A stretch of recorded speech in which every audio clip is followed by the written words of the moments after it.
Hi, I'm Max Anderson, the Melvin and Bren Simon Director and CEO, and standing in 100 acres with two very important people in this project. One is Dave Hunt, who's the project manager for 100 acres and overseeing multiple activities all at once on this campus, and Marlon Blackwell, who is the architect of the building behind us.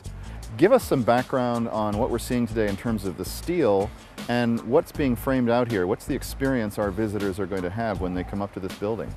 This is a really unique building in that the structural steel forms an exoskeleton for the building, so it's really an important aesthetic factor as well as a structural factor.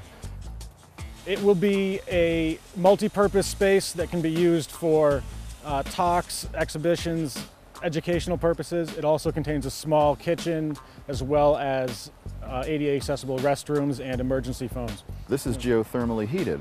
How's that work and what's going to be involved in that? An antifreeze solution travels away from the building and then down 3 consecutive 300-foot borings to exchange heat with the ground temperature and then return to the building to heat in the winter and to cool in the summer.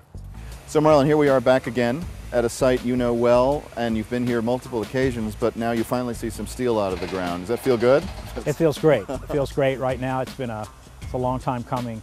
One of the things we noticed when we first came was the whole issue of light and water. It's a very kind of moist, fecund sort of site, and getting it, of course, getting the structure out of the floodplain was important, but we also wanted to allow light and water to pour through the structure.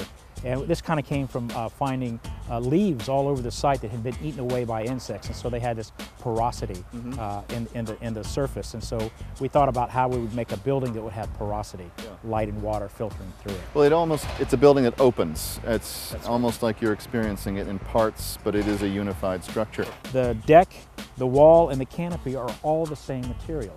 So the idea of folding it, you can unfold it and would be the same. So it's like a leaf that it envelops its space in a sense. The other aspect of this is that the wood will go silver over time and will begin to fuse with the silvering bark here that you find with the cherries and oaks and other types of trees in the park. So I think that's very important too, that it will always be in a constant state of change, much like nature. Thanks for joining us today on 100 Acres. We welcome you all back to the park. We open to the public June 19th and 20th, 2010. Come back and see the finished building and the finished projects all around this extraordinary property.